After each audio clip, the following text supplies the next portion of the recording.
Okay, so now I'm about to show you how to string a Floyd Rose bridge properly. So for this I'm going to use some standard only ball, super slinkies.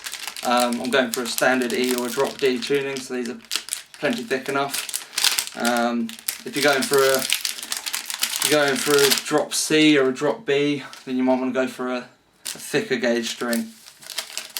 So the first thing to do is to simply get the strings into place, starting with your thicker gauge for your E string. Okay, being a Floyd Rose, I find it easier to take the ball end of the string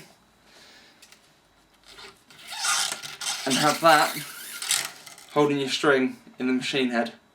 Okay, obviously if you're hardtail bridges this would go into the bridge, but here we're putting it into the machine head. Okay, so I'm going to drag the string along the length of the guitar. Okay, work out where it's about to go in and just give it a little bit of extra, just so when you wind it at the end it's fully secured in there. Plenty of room for tuning. So I'm going to cut that with some wire cutters, discard of the end. Right, the next thing I need to do is undo the back of the Floyd again, like we've done for the de-stringing. So I've got my Allen key, I'm going to push down on the whammy bar, or the tremolo bar, loosen it off, place the string in front of the little block that's in there, and then tighten it up. Okay, don't be too shy when tightening it up. You don't want to damage the thread, but at the same time you don't want it loose, you don't want the string to be able to just ping out. Okay, so now that's in both ends. Okay, so now that's in there with all that space, all I'm going to do now is tighten up the machine head until it's got a bit of tension. I'm not tuning it to E at all, just getting it so it's not floppy, because that's the technical term, floppy. Okay. Again, you can do this by hand, but it depends on how much time you've got. Okay, so that's the first string in. Then you want to repeat this for the other 5 strings.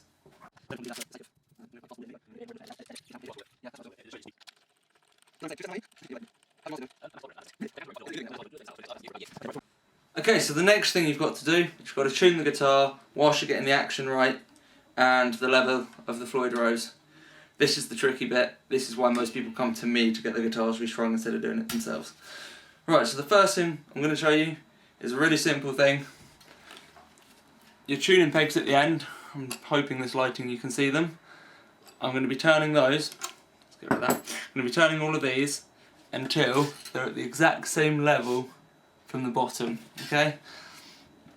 So the easiest way of doing this, again, get the tremolo bar in, push down on it, look level with the guitar and turn them all so they're around the same height. When you're tired like me, it can be hard to see that straight. Right, next stage is we're going to start tuning it, but we're not going to tune any of them to their note because we don't want to put too much tension on one string. So we're going to just tighten them up a little bit until the bridge starts to come off the back. Okay? I'm going to start with the low E because we don't want to put too much tension in the higher strings to start with. Okay? For this, I'm going to use my winder again. Okay, so now the bridge is starting to lift off by itself. Okay, now this is where we need to get the tension of the strings and the tension of the springs in the back equal, so when the bridge sits still, your strings stay in tune. This is where things get difficult. So, first thing we're going to do is we're going to remove the back plate so you've got access to these springs. Some guitars have access holes in them. You can get plates where you can take out the middle of the plate, and some of them have the springs set up with a bit of gear work so you can simply turn an Allen key to tighten or loosen them. Okay, just remember when you're taking off these screws,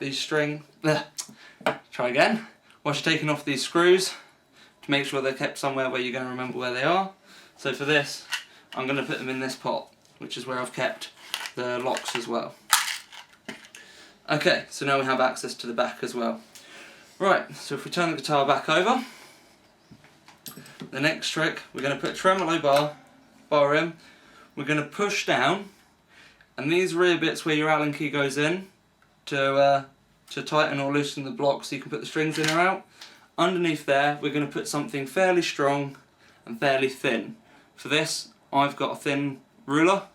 I've seen some people use a knife. The only problem is if the handle of the knife is thicker it's not going to work. So you need to have something that's flat for at least the length of your guitar or doesn't go big anywhere. Okay? This we're going to push up on the tremolo bar, slide this underneath these back pegs and then relax it so now it's pinched in there. So if I hold the guitar up, it holds the ruler in place. Okay? The aim for this is when we have the guitar in tune, it's for this ruler just to be able to slide out, but won't fall out by itself necessarily and is not still pinned down. That's how we know we've got the levels right. Okay? So, with that in, first thing I'm going to do is tune it up normally. Okay?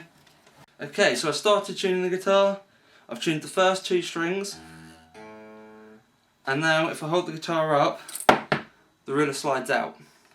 What that means is that the tension of the strings is stronger because it's pulling the bridge up than the strength of these springs. So what I need to do now is tighten these springs up. Okay? So what I'm going to do, so I don't overstretch the strings, is I'm going to tune them back down a small amount. I'm going to put the guitar back down face. Remember to support the neck at all times. And I'm going to tighten the screws on the back plate that attach to the springs that attach to the bridge. Okay? So now they're tightened up. Then what we can do is try and tune it again. Okay, so I've tuned it up, I've had to tighten the back to make sure that the tension's right. Now I've just finally tuned it all up. Needs a little bit of tweaking still.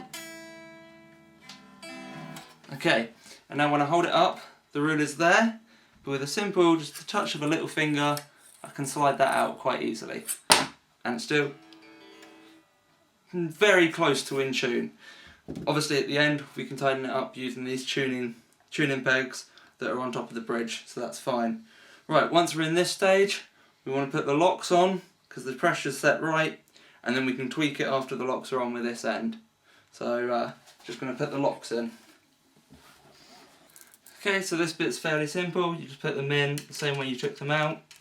I don't believe there are special pegs for certain strings, there definitely aren't with my nuts, but it might be worth making sure you put the same locks on top of the strings they came off of, just to be comfortable really, to know they're in the right place. Okay, so once they're in, you need to, because we know it's in tune, because we've just tuned it, I'm going to tighten these locks up. Okay, the act of tightening these locks puts some pressure on the string, so this act can actually put the guitar slightly out of tune. So with that in,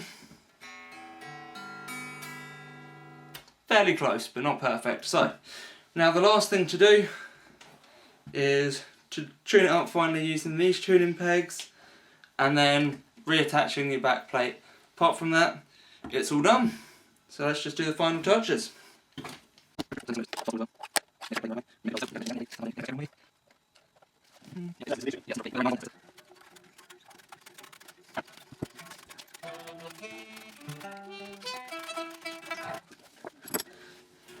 And there you have it, a guitar with perfect set action, ready for you to rock out on.